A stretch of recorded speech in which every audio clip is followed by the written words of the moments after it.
Hello friends, welcome to Viji 360. நம்ம இன்னைக்கு பார்க்க போகிறது இளையராஜா சாரை பற்றி தான். இளையராஜா சார் கிட்டத்தட்ட 8600 பாட்டுக்கு மேல மியூசிக் பண்ணியிருக்காருங்க. 1500 படத்துக்கு மேல அவர் வந்து ஒர்க் பண்ணியிருக்காரு மியூசிக் டைரக்டரா. 20,000 கான்சர்ட் பண்ணியிருக்காரு. இப்போ சிம்பனி பண்ணியிருக்காரு. நம்ம நீங்க பார்க்க போற டாபிக் இதுதாங்க. Welcome to my channel Vijay 360. வயதில்லை sir. Congratulations to Ilaiyaraaja sir, maestro Isaignani சிகன் சார். மாமேதைகள் தோன்றியிருந்த மாமேதைகள் யாருக்கும் ஒரு அரசு பாராட்டு விழா நடத்தியதில்லை. ஞான தேசிகனா தான் ரொம்ப வருஷம் அவரோட வாழ்க்கை இருந்ததுங்க. இளையராஜா அப்படின்ற பட்டம் கலைஞர் கொடுத்த பட்டம். ரஜினி சார், இளையராஜா சார் எல்லாமே பார்த்தீங்கன்னா ஒரே டைமில் தான் அவங்களோட கெரியர் ஸ்டார்ட் பண்ணியிருக்காங்கன்னு சொல்லலாம். ஆல்மோஸ்ட் 2 பேரோட ஃபங்க்ஷன்ஸ் பார்த்தீங்கன்னா அவரோட 50 இயர்ஸ் இப்போ முடிஞ்சிருக்கு, இவரோட 50 இயர்ஸ் இப்போ முடிஞ்சிருக்கு. தமிழ்நாடு அரசே பார்த்தீங்கன்னா இவங்களோட விழாவை நடத்தியிருக்கு. எந்த மியூசிக் டைரக்டருக்குமே எந்த இசை கலைஞர்களுக்குமே இந்த மாதிரி ஒரு கௌரவம் கிடைச்சதே இல்லை. ஒரு மியூசிக் நோட்ஸை எழுதி வாசிக்கிறது அப்படிங்கிறதோட கஷ்டம் என்னோட ஃப்ரெண்டை பார்த்து நான் நிறைய தெரிஞ்சிருக்கேன். என்னோட ரூம்மேட்டில் கிட்டத்தட்ட அவன் 3 இயர்ஸ் பார்த்தீங்கன்னா மியூசிக் டைரக்டர் ஆகணும்னு நிறைய ட்ரை பண்ணியிருக்கான். அவன் நிறைய வாசிச்சிட்டே இருப்பான், நிறைய பாட்டு கேட்டிருக்கேன்.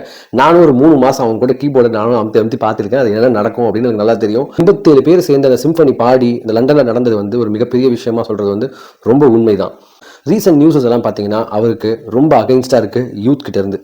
அவரோட பேச்சும் அவரோட ஸ்டைல் ஆஃப் பிஹேவியர் வந்து கண்டிப்பாக கொஞ்சம் அவர் மாற்றிக்கிட்டா இன்னும் நல்லா இருக்கும்னு ஆசைப்பட்றேன்.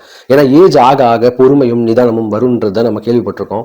ஆனால் இவரோட ஸ்டைல் ஆஃப் ஸ்பீக்கிங் வந்து சில பேருக்கு ரொம்ப பிடிச்சவங்களுக்கே வந்து பார்த்தீங்கன்னா முகம் சுளிக்க வைக்கிற மாதிரி நிறைய பேச்சுக்கள் இவர் பேசியிருக்கிறது வந்து even for me also I was little uncomfortable sometimes.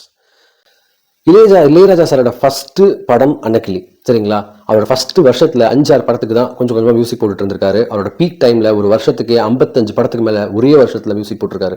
1976 2000 வரைக்கும் இவரை அசைக்கவே முடியாத ஒரு மியூசிக் டைரக்டராக தான் இருந்திருக்காரு. 1992 ஏஆர் ரகுமான் சார் லான்ச் ஆன வரைக்கும். அதுக்கப்புறம் கதை மாற ஆரம்பிச்சிருக்கு. 2000க்கு அப்புறம் 50-55 படம் மியூசிக் பண்ணிட்டு இருந்தவருக்கு 5 படம் 3 தமிழ் படம் எல்லாம் மாறி இருக்கு 2000க்கு அப்புறம். இதுதான் ரஜினி சாரும் வெற்றி எந்த அளவுக்கு முக்கியமோ தோல்வியும் அந்த அளவுக்கு ரொம்ப முக்கியம் அப்படின்னு அதில் மென்ஷன் பண்ணியிருப்பாரு. இவங்க கூட இருந்தவங்க எல்லாருமே இவங்க விட்டு போனதை பற்றி இன்க்ளூடிங் ரஜினி சார் நானும் விட்டுட்டு போயிட்டேன் அப்படிங்கிறத ரொம்ப ரியாலிட்டியாக பேசியிருப்பாரு ரஜினி சார்.